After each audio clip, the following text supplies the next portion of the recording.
Good evening, everyone. Good evening, Jai Hind, and welcome to the session. I hope I am properly audible and visual to all of you. Good evening, Megha. Good evening, Shiv Shankar. So I hope I am properly audible and visual to all of you.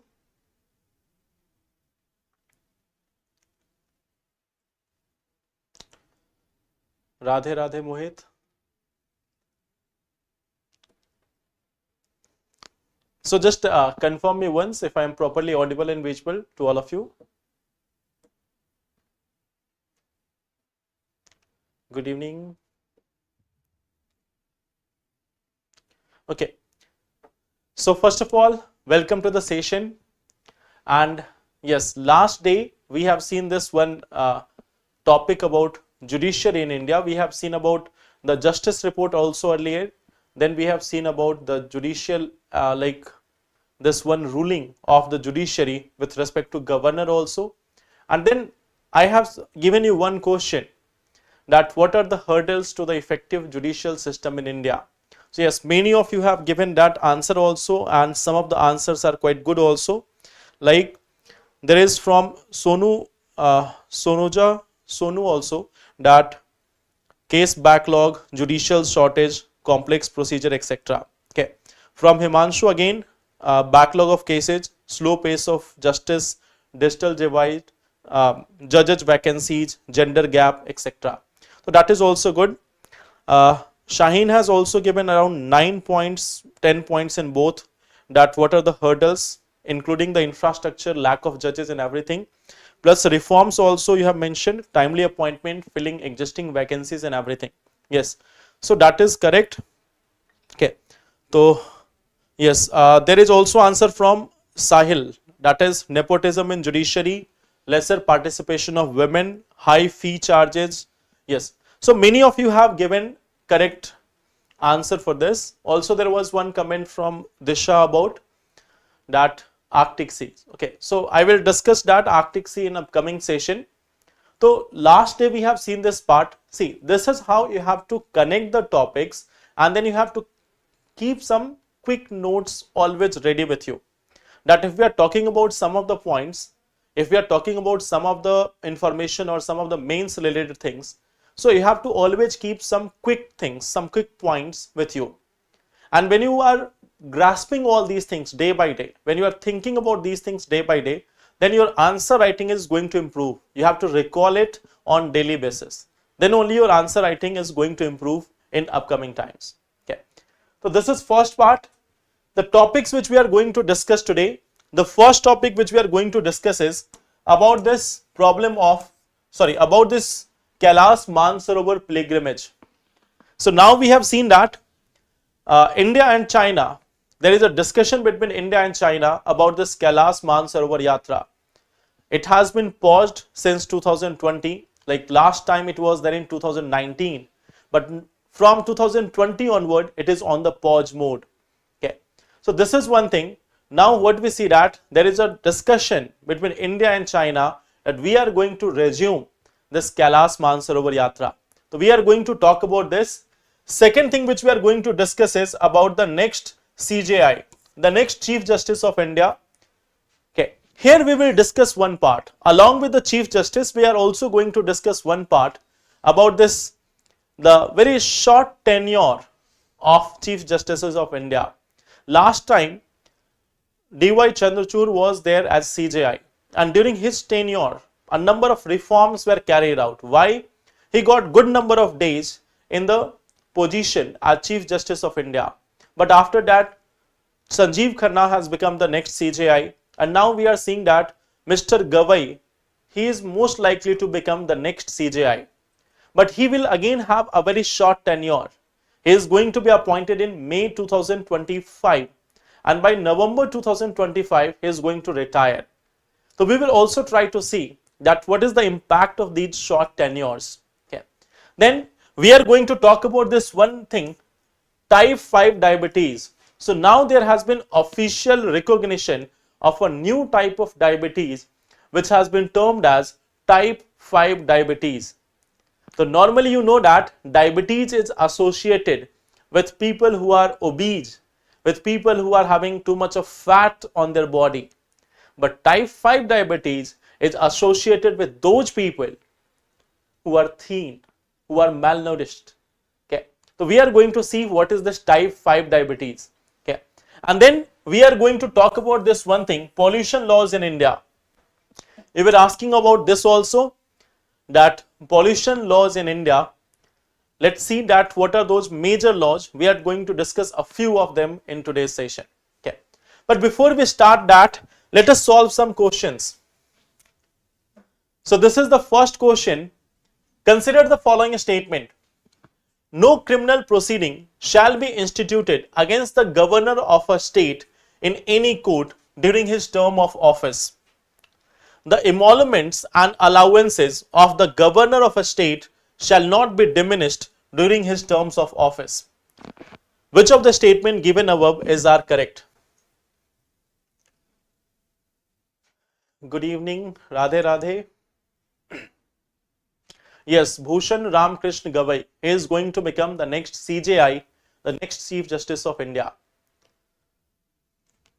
So please answer this question. Consider the following statement. No criminal proceeding shall be instituted against the governor of a state in any court during his terms of office. Then the emoluments and allowances of governor of a state shall not be diminished during his terms of office. So what will be answer? B option, C option, A option. Okay.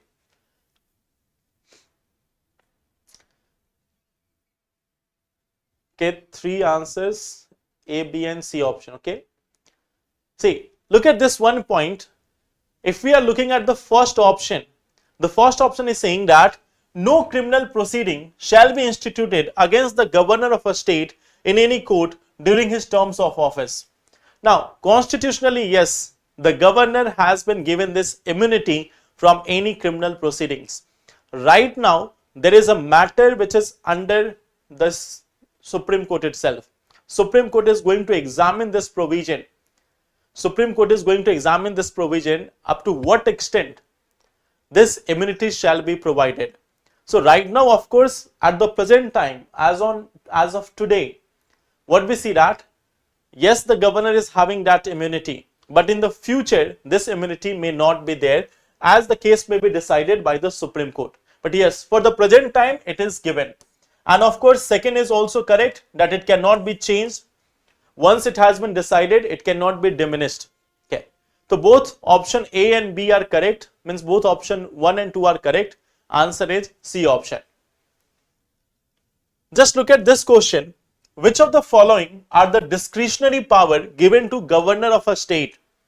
Sending a report to the President of India for imposing the President rule, appointing the ministers, reserving certain bill passed by the state legislature for consideration of President of India, making the rules to conduct the business of state government. So which of them are discretionary power given to the state, given to the governor of a state? Discretionary power means it will be decided solely by governor. No advice by Council of Minister. The Council of Minister will not be giving any advice here.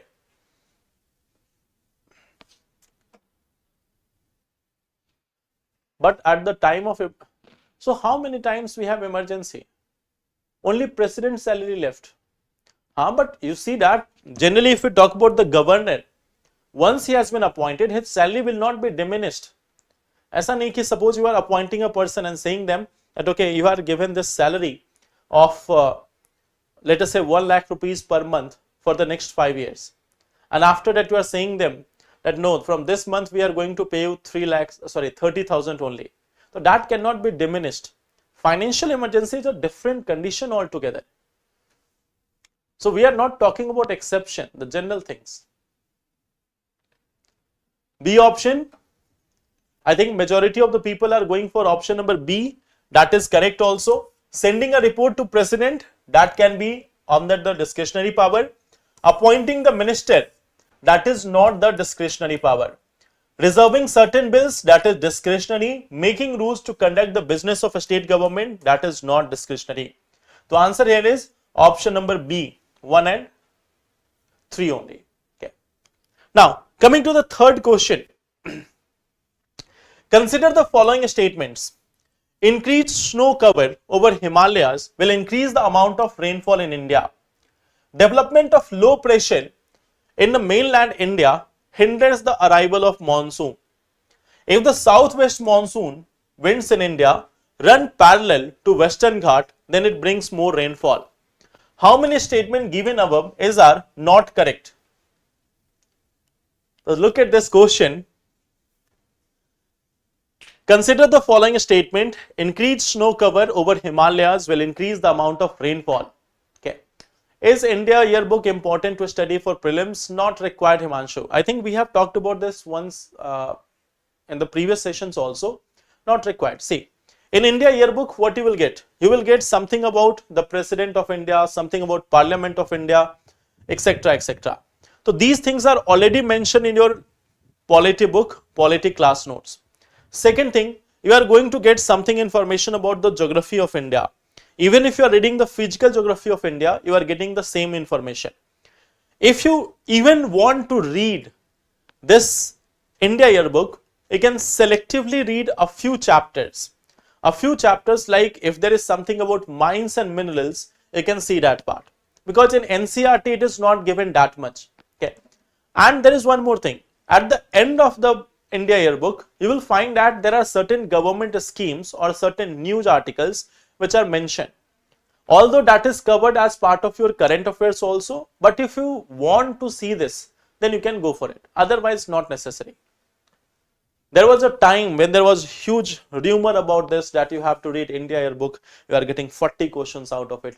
Those 40 questions can also be solved from your polity book or geography book or your economy book. So they are general part of your syllabus. Okay. So here C option, D option. So look at this. Increased snow cover over Himalayas will increase the amount of rainfall in India. This is an incorrect statement. We have seen the snow cover. We have seen that the snow cover is hindering. Why? When there is snow cover, there won't be formation of low pressure. Low pressure will not form, and if low pressure is not forming, rainfall will be poor. Second is saying development of low pressure in mainland India hinders the arrival of monsoon. No, it welcomes the monsoon. When there is intense low pressure, there will be more and more rainfall. Okay. So low pressure means more rainfall. So this second statement is also incorrect. If the southwest monsoon winds in India run parallel to Western Ghat, then it brings more rainfall. Again, simple reading of NCERT. In NCERT, in monsoon chapter, you will find a line which is written there. When the southwestern winds are flowing parallel, when the southwest monsoon winds are flowing parallel to the Western Ghat, it brings break in the monsoon. तब monsoon में break लगता है, it means rainfall will come down. When it is going obliquely or perpendicularly, when there is orographic uplift, then only there is rainfall. When they are passing parallelly to it, so there won't be that much of rainfall, because there is no flux which is going to be made here. There is no flux because there is Western Ghat, and after that there is only the sea. Okay. So when there is parallel to the Western Ghat, then it will bring less rainfall or dry spell. So these all three are incorrect. The question is asking how many of them are not correct. The answer is C option. Okay. So here the answer is option number C. All of these are not correct. Okay. So I hope this question is also clear. Okay.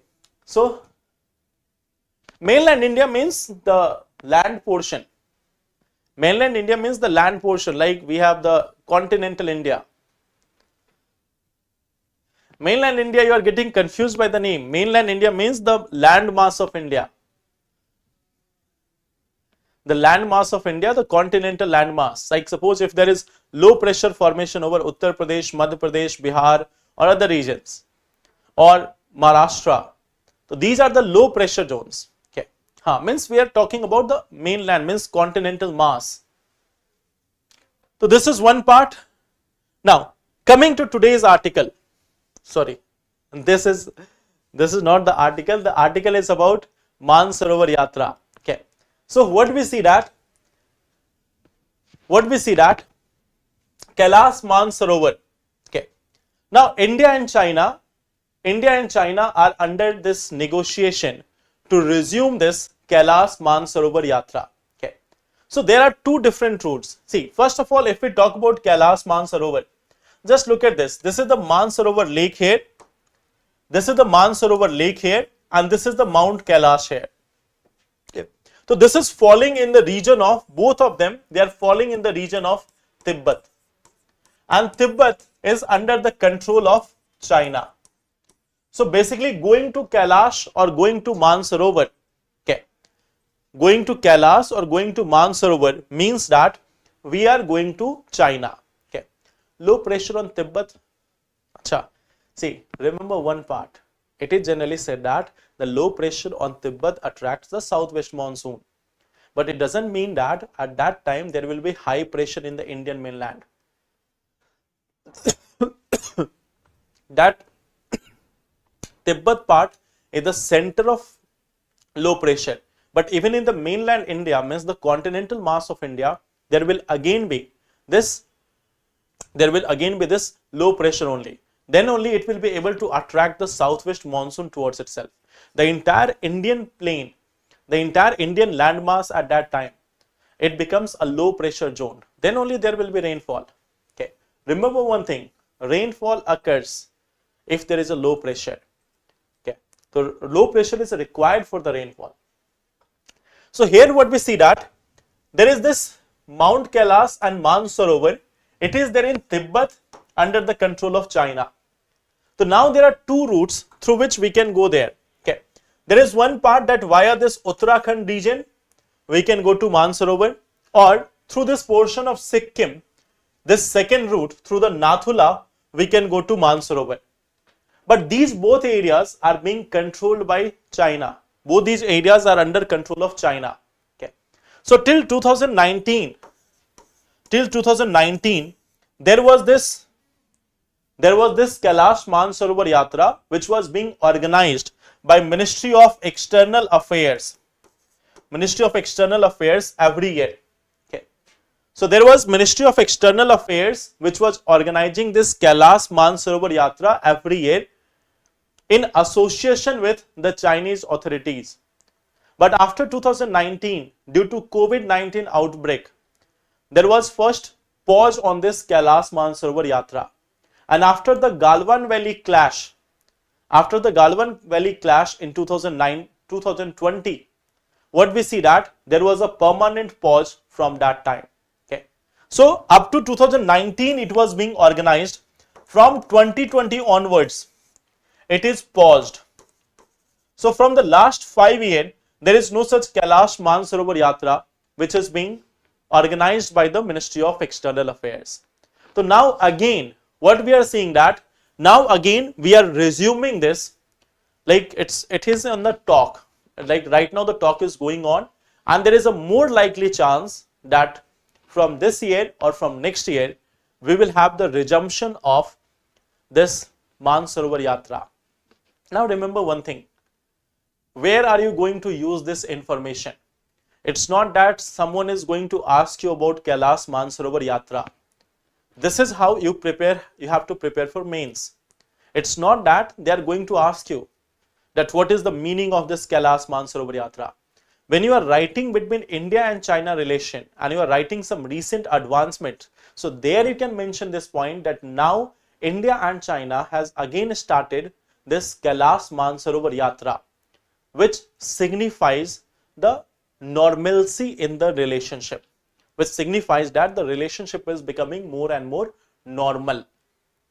So this is where you have to use this Kailash Manasarovar Yatra. Otherwise, there is no such huge relevance of this topic for your exam purpose. There is only this part that you can use it as a pointer while you are writing India-China relations. Okay. Now, coming to the next part, okay, the next part is next Chief Justice of India. Okay, the next part is Chief Justice of India. Okay, so when we are talking about the next Chief Justice of India, what we see that Chief Justice of India Sanjeev Khanna. Okay, right now we have the CJI. Right now we have the CJI Sanjeev Khanna. Okay, so Sanjeev Khanna has recommended. He has recommended the name of Mr. B.R. Gavai. Okay, he has recommended Mr. B.R. Gavai as the next CJI. Okay, now what is the process? Like how this recommendation and everything works? What is the process? The process is started by the government itself. It's not that CJI will automatically recommend. The process is started by the government itself. The government will first write a letter. There is a memorandum of understanding which is signed between judiciary and the government. A memorandum of understanding is there. Under that memorandum of understanding, the thing is that the government of India will approach the CJI, the Chief Justice of India.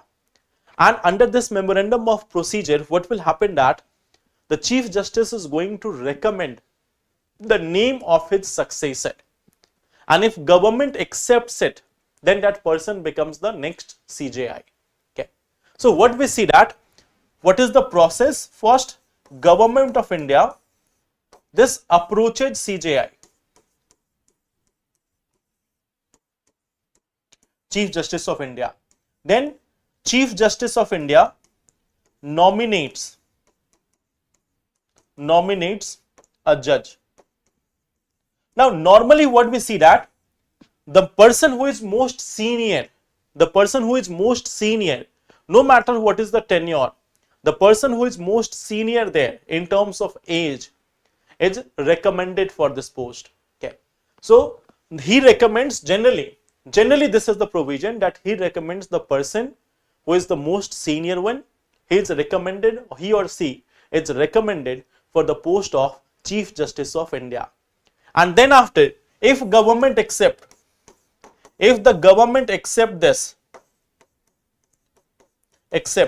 then there is appointment of CJI. Then we see that there is appointment of CJI, appointment of Chief Justice of India. Now if Mr. B.R. Gavai is appointed as the Chief Justice of India, he will be the second person from a scheduled caste community to reach to the position of Chief Justice of India. Okay. If he is appointed, he will become the second member from scheduled caste community who will reach to this position of Chief Justice of India. He is going to be the 52nd Chief Justice of India. Okay. So he is going to become this 52nd Chief Justice of India and the second Chief Justice of India from the scheduled caste community. Okay. So now you can see this one part also. In the 75 years, we have got 52 Chief Justices. Okay. We have got 52 CJI. So from there you can understand that the average tenure of Chief Justice of India is not even more than 1.5 years. The average tenure is very less. The average tenure of a Chief Justice of India is less than 1.5 years. In just 75 years, we have got 52 people as Chief Justice of India. Okay. So this is one part. What we are seeing here, that when we are talking about the Chief Justice of India, then we see that very small tenure.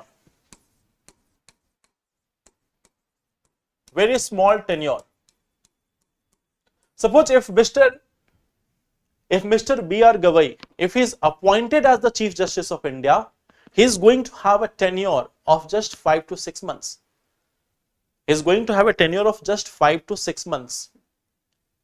So can you tell me, like, what is the fallout of this? What is the fallout of this small tenure? They're having a very short tenure, very short tenure. So what is the fallout of this? How it impacts our judicial system? Is there any impact or not?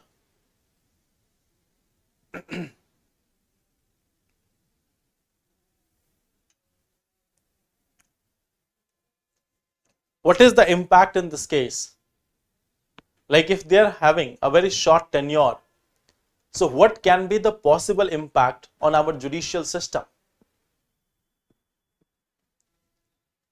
Any idea about this? Efficiency. Okay. So give me some like detailed point, not general point. Give me some detailed specific point that what can be the problem there.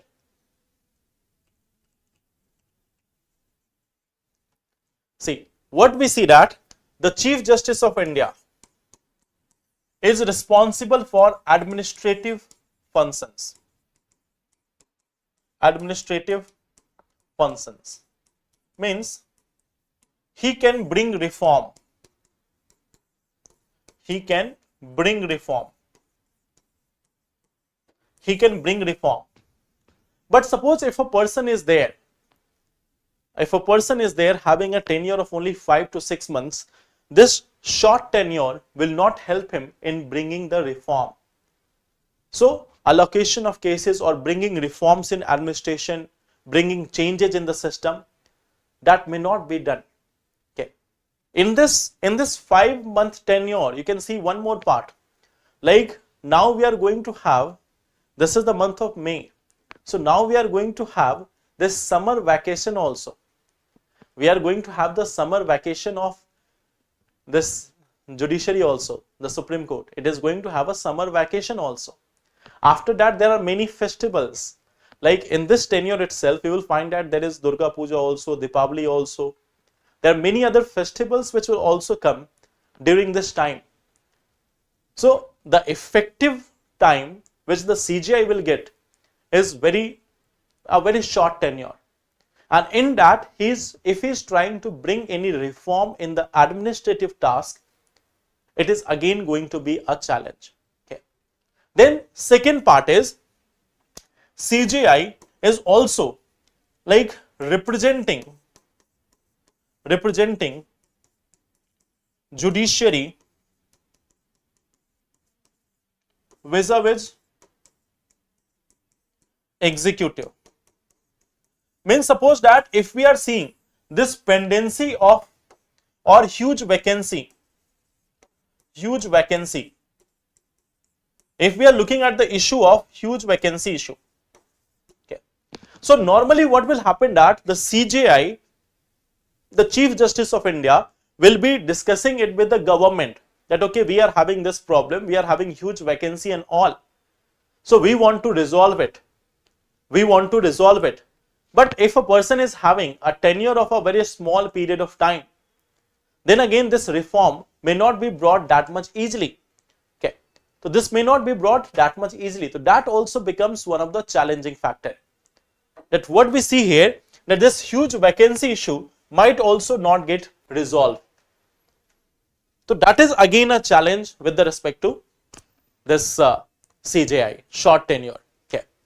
Then CJI is also responsible. He is also responsible for inquiring into various cases of like any such indiscipline or anything which comes with respect to High Court judges or Supreme Court judges. So this CJI also has a disciplinary role. The CJI also has a disciplinary role. Like right now we have been seeing this part. Recently, the Supreme Court of India has said this about the Allahabad High Court, that the comments which are coming from the judiciary of Allahabad High Court, means many of the judges, the comments which they are giving, so they are not at the par, they are not at the level of what a judge should say publicly. Okay. So this is one part that what we see that even if a disciplinary action has to be taken, the person has to be present there. Okay. So short tenure also reduces that chance of taking any disciplinary action against anyone. So why we are having short tenure? Because it is just on the basis of seniority. The CGI is appointed only on the basis of seniority, not on the basis of merit or any other thing. Okay. So that remains one of the problem with the Chief Justice of India position. Okay. It's not that the person who are coming there, they are not meritorious. But then again, we are having a challenge that with this clause of seniority, we are not having a CGI for a longer period of time. Those who are in the Supreme Court of India, they are all meritorious. They are all at the same level. They are all meritorious. It's not that there is one single judge of Supreme Court who is not that much meritorious. They are all meritorious. But now, choosing one from them just on the basis of seniority is putting a challenge. The challenge is that we are not able to have a CGI with a longer tenure, and due to which all these challenges are still existing. So I hope this part is clear, that why this short tenure is there and what is the fallout of it.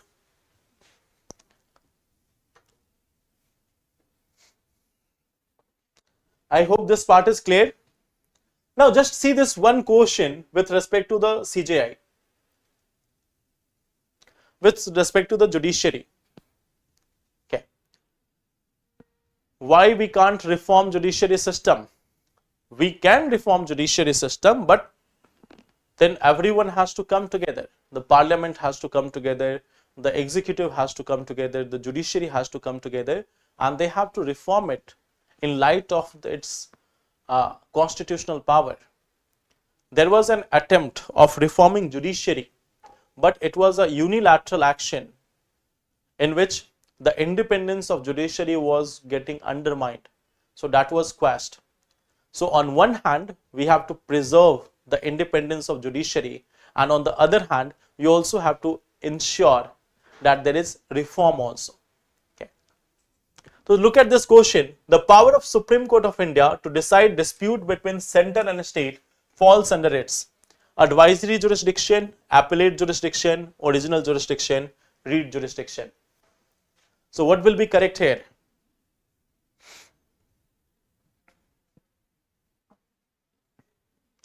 B option, C option.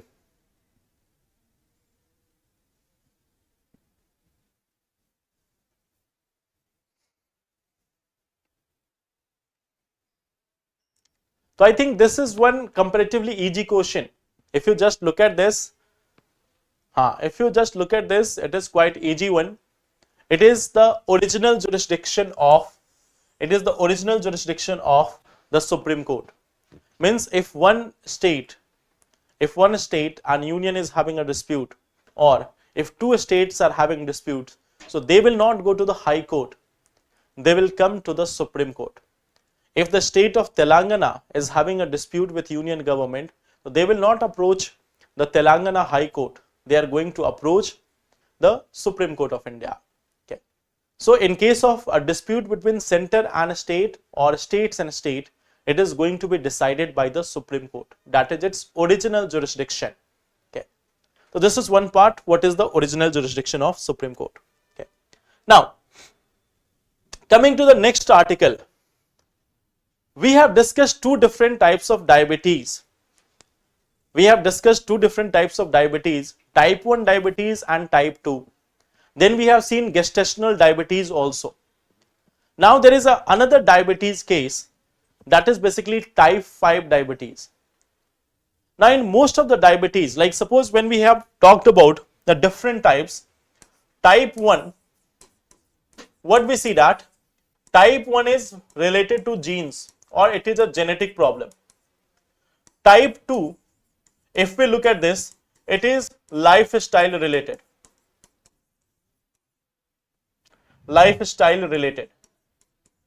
And here we basically see that obesity,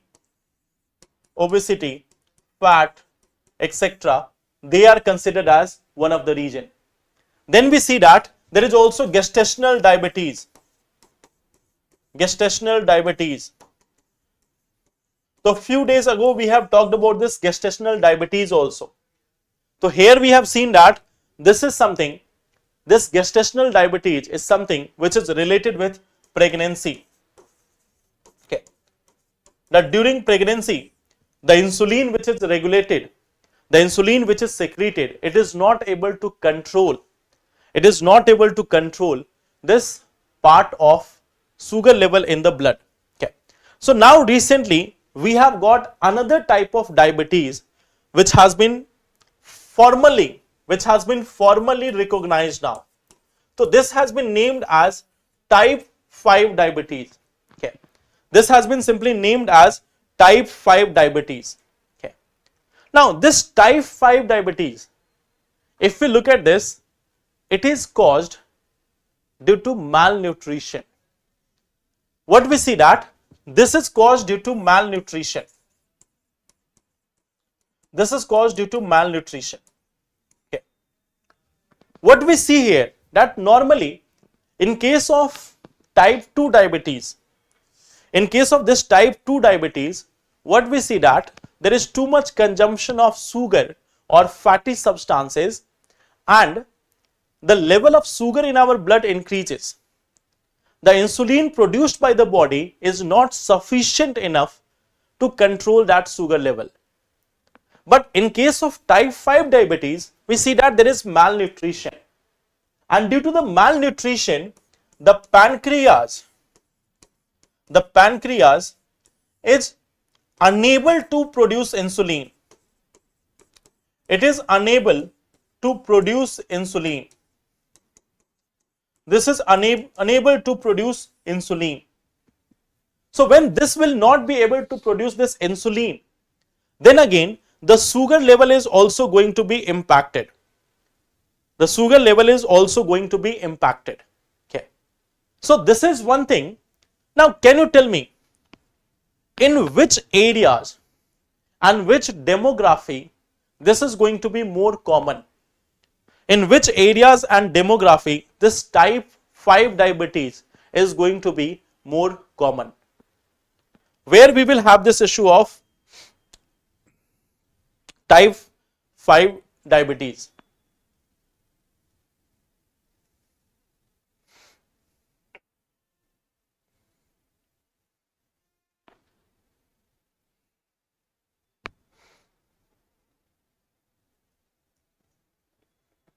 No, it's no, Mohit, it's not like there is official confirmation of type 3 and type 4. Type 3C is there one which is occurring. Type 3C is there which is occurring because of pancreatic disease. But type 4 is not an official classification yet. So type 5 is there, it's not going like number wise. But type 5 was earlier not considered as an official recognition, but now type 5 is being considered as an official recognition. So there is type 3C which refers to the pancreatic disease related diabetes, and type 4 is not this official recognition yet. Okay. So see, when we are talking about this type 5 diabetes, yes, not necessarily that you have to always say that it comes from Bihar and Uttar Pradesh. Okay.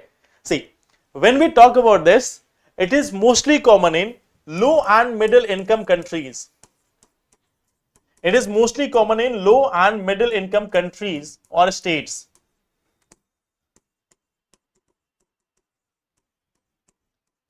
And particularly where the consumption of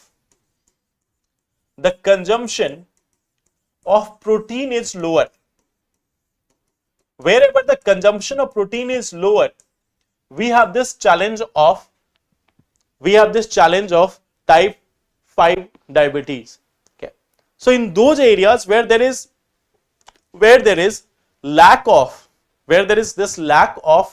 protein consumption, in those areas people are having this type 5 diabetes. Now, generally what is seen that those people, like if we talk about the affected individual, that who are affected, okay, you can just see one thing, those people who are having lower body mass index, BMI means body mass index. So those people who are having this lower body mass index, those person who are having the lower BMI, you may have seen that nowadays there is BMI calculation also. Whenever you are going to gym, or even if you can check, if you know your height and if you know your weight, you can calculate it over internet also, that what is your actual BMI. So if BMI of a person is less than 18.5 kg per meter square, then there is a chance of having this problem of type 5 diabetes. Okay. Then at the same time, those in that what we see that in this case there is very much reduced insulin secretion.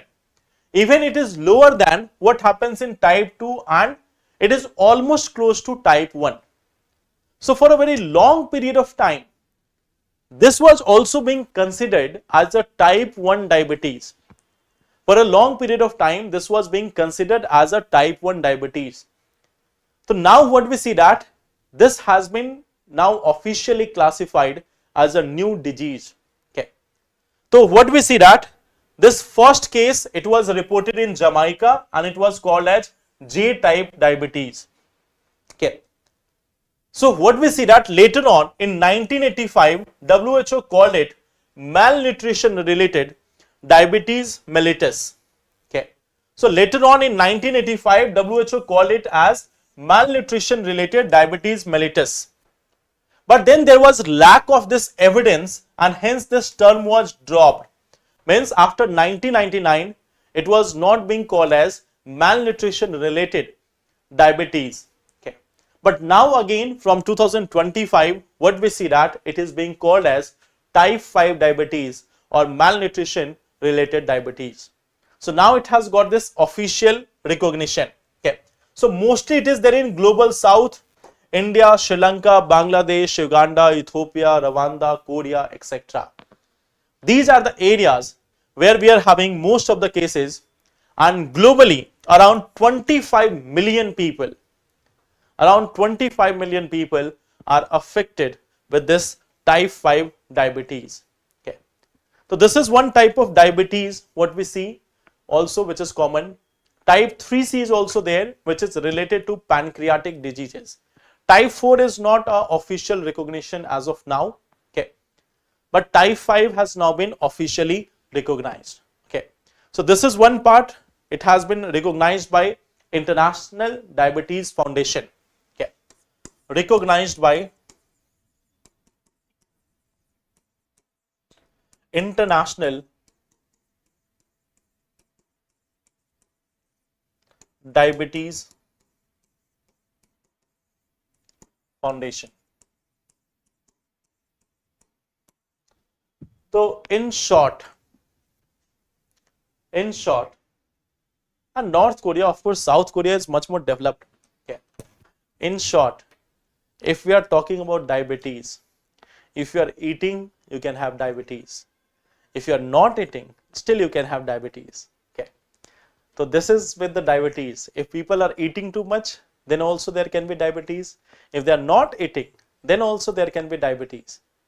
So earlier the belief was there that only eating causes diabetes. If you are eating less, those people who are having the complete dieting and all from the childhood itself. Okay. There are people who are in teenage itself and they start dieting and all, that okay, I have to get a very healthy body, I have to maintain my slim body and all. So there is a risk of diabetes there also. Those who are fat, those who are having excessive fat in their body, those who are obese, so they have the risk.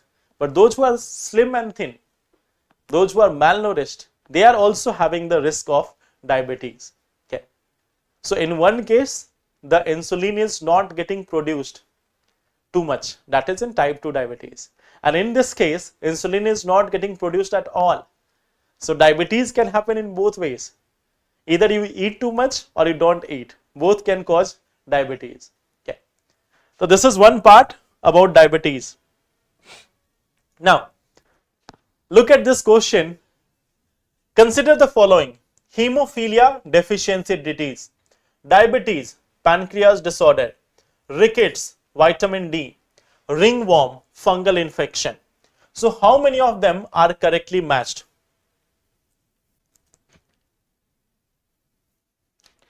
Eat properly. There is only one solution, balanced diet. There is one simple solution, balanced diet. Neither eat too much nor eat too less. How to measure BMI of any person? Just Google it.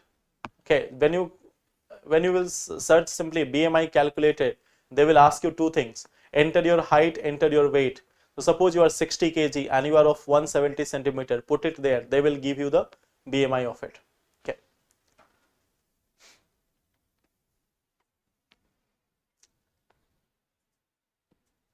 D option. How many of them are correctly matched? Hemophilia, deficiency disease, diabetes, pancreatic order, rickets, vitamin D, and ringworm, fungal infection. D option, C option. Okay. So just look at this.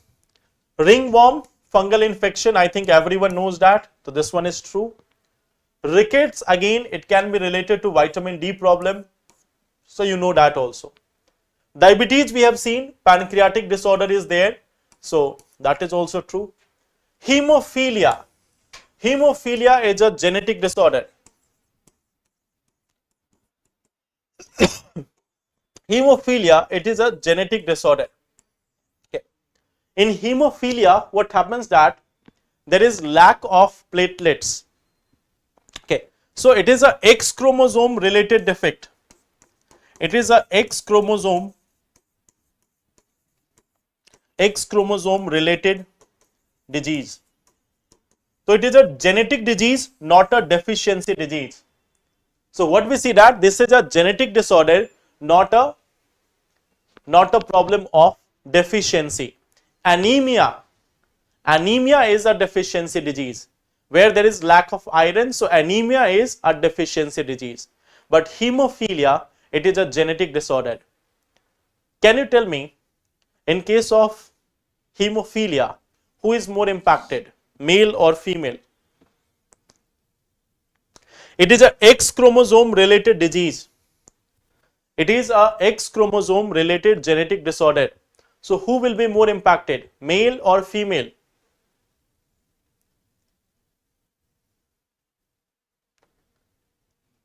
If we are talking about hemophilia, it is a X chromosome related disorder. So who will be more impacted, male or female?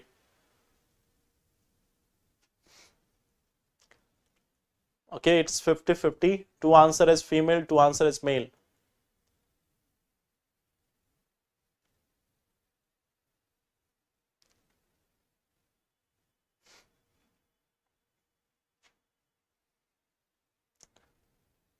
So remember this one part, it is a disorder which is mostly found in male. Okay. In female, we have two X chromosome. So even if one is defective, the other one can still manage. But in case of male, there is XY chromosome. So if one X is defective, that will cause this problem of hemophilia. Okay. So hemophilia is a X chromosome related disease, and in that the majority of the patients or most of the affected people are going to be male. The females will act as the carrier of this genetic disorder but will not be impacted themselves. There is a very rare chance that a female will be impacted from hemophilia or color blindness. So color blindness is also a X chromosome related disease. Again, here also male is impacted, female is not impacted. Okay. Now, coming to the next part, many of you were asking about this, environmental laws. Okay. So we are going to see some of the environmental laws in today's session. The first one is, we are going to see 5 of them. First, we are going to talk about the Environment Protection Act 1986. Then we will see this Water Act, Air Act. Okay. Then we will also see this NGT Act. Okay. And Public Liability Insurance Act. Public Liability Insurance Act. So these are the 5 acts which we are going to see. The first one is Environment Protection Act 1986. So this is the most comprehensive umbrella legislation, Umbrella means it is giving enormous power to the central government. It gives the central government the power to make rules with respect to any type of pollution for any part of India. In simple, in very short language, you can understand this. Environment Protection Act provides this power to the union government, not to the state government, to the union government, to make any rules, to make any body, to make any rules for any type of pollution throughout the India. Okay. So whether it is air pollution, water pollution, e-waste, plastic waste, bio waste, any type of waste material, for anything which impacts the environment, union government is empowered to make a rule about it, to make a body without it, without even passing it through the parliament. Okay. So what we see that this is an umbrella legislation which was enacted after the Bhopal gas tragedy, and government, the central government can take measures for protecting and improving the environment, laying down standards for emission, regulating industrial location and hazardous substances. Okay. So for all type of pollution, for all type of environment protection, Government of India can make rules as well as bodies. Okay. What we see that the environment impact assessment, the EIA, the environmental impact assessment which is carried out for any new industrial project is also notified under this act itself. Okay. Then what we see that there are certain bodies which have been established under this act, like Central Groundwater Authority, National Coastal Zone Management Authority, Genetic Engineering Appraisal Committee. A very important body here is Genetic Engineering Appraisal Committee. So this has also been formed under the provisions of this Environment Protection Act 1986. Okay. There are many laws. For example, e-waste rules, plastic waste rules, solid waste rules, solid waste management rules, okay, bio waste management rules. These all things have been enacted under the provisions of this Environment Protection Act of 1986. They have all come from this Environment Protection Act 1986. So central government has notified all these rules under the provisions of Environment Protection Act 1986. So that's why it is called as a umbrella legislation. Okay. The second act which you see here is the Water Prevention and Control of Pollution Act 1974. Okay. Provided the Central Pollution Control Board and State Pollution Control Board. So these two organizations, they were set up under the provisions of this Water Prevention and Control of Pollution Act. Later on, they were also given power under the Environment Protection Act 1986. It also provided them powers. This also provided them powers. Okay. So that is also part. Then what we see that it aims to prevent and control water pollution and maintain and restore this water quality. Okay. Under this there is a provision.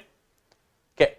Under this there is a provision that you have to like get this consent to establish and consent to operate. That is also required. Okay. We have to read all amendment or just latest one to these rules. The latest one, not all the amendments, the latest ones. Okay.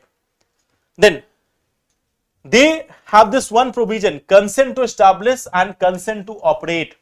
Means if anyone is establishing an industry, so they have to take this consent to establish it also and consent to operate it also. Means they have to get it from the Central Pollution Control Board in the respective states. Okay. And in the union territories, they have to get it from Central Pollution Control Board. Okay. So this is also one part. Then there is the Air Prevention and Control Act which came in 1981. To under this, the power was again given to the Central Pollution Control Board, State Pollution Control Board. So they were also given the power of this air pollution to these bodies itself. Okay. What is the aim? Simply to combat the air pollution. It also define air pollutant and establish standards. Okay. So earlier the provision was that SPCB, State Pollution Control Board, they can monitor and regulate emission from industrial plant and automobiles. But remember one thing, under the provisions of EPA, Environment Protection Act, even the same duty can be done by Central Pollution Control Board. Let me give you one example. When there was this Kumbh Mela, so during the Kumbh Mela, the State Pollution Control Board of Uttar Pradesh, it was also checking the pollution level in Ganga water. But at the same time, the pollution level was also provided by Central Pollution Control Board. Okay. So Central Pollution Control Board can also give all these things. They can also monitor, they can also see that how much pollution is there. So it's not that within the state, only a State Pollution Control Board will be carrying out the pollution check. It can be done by the Central Pollution Control Board also. Okay. So that is one latest example from which you can relate. Both were giving different figures. The State Pollution Control Board was saying that all things are good and clean. The Central Pollution Control Board was saying that it is not good. No, these laws were then in 1974 and 1981 itself. Protection Act, it came in 1986. The air and water laws were provided before this itself. But when EPA was enacted, it was said that now in any case, the union government will have the primacy. So they were enacted before the EPA, but EPA will prevail over them. The EPA is going to prevail over them, but they are not as part of EPA. They are different laws. Okay. Now, there is fourth law, which is Public Liability Insurance Act. It was in 1991. Okay. So here the aim is to provide the immediate relief to person affected by accident. Okay. So this was also after the Bhopal gas tragedy itself, and especially when we were trying to get this nuclear power and everything. So before that, we have got this Public Liability Insurance Act, that due to any project, due to any industrial incident, if there is loss of life or damage to property, how it is going to be paid. And for that purpose, we have got this Public Liability Insurance Act. Okay. So while handling hazardous substances, if anyone is impacted, so under this act, there is a provision for providing relief to them. Okay. And at the same time, the industries, they are required to take insurance for this purpose. So it is not to be provided just by the government. Industries have to take the insurance for this. Okay. Then we have the NGT also, the National Green Tribunal Act. It has established a tribunal, and this tribunal is related to providing quick and effective justice with respect to environmental matters. So it is providing quick and effective justice with respect to environmental matters. Okay. So it is working on the principle of natural justice. Okay. It is simply following the natural justice. It is not bound by the laws like civil code procedure or criminal code procedure. It is simply working on the principles of natural justice. Means you don't have to go to too many formalities. You don't have to go with very formalities. By simply writing it on a pen, on a paper, a case can be filed. Okay. By simply writing on a paper itself, a case can be filed before the NGT. Okay. So that is a tribunal. So tribunal generally reduces this like formalities. Okay. So that is our NGT. Okay. So we are seeing this basic of it. Okay. I can see there was this question in 2022. I think everyone can answer this quite easily now. I think everyone can answer this part, that which one of the following has been constituted under the Environment Protection Act 1986. Okay. We have first option Central Water Commission, Central Groundwater Board, Central Groundwater Authority, and National Water Development Agency. Okay. So I think everyone can answer this quite easily now. These type of questions has been asked in exam. Okay, they have been asked in exam that what are the bodies which are established under a particular law. Okay, so what will be the answer?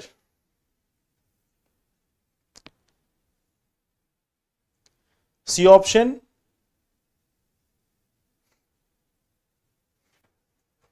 So I think that is correct also. C option is there. Central Groundwater Authority.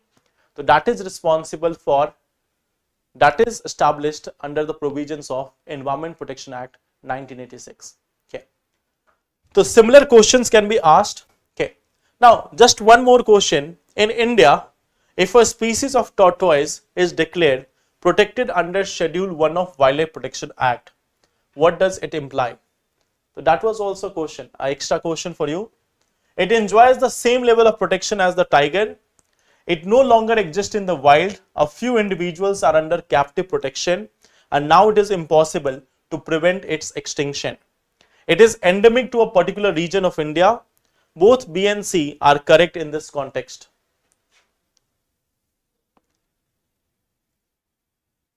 So the previous one was question number 6. This is question number 7.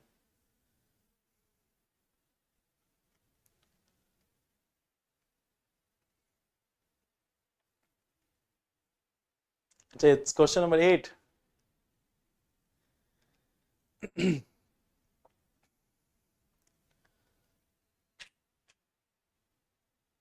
A option, C option. See, if we look at this, there is a Wildlife Protection Act 1972. Now it is having 4 schedules. Okay, it is having 4 schedules. Okay, this schedule 1, highest protection.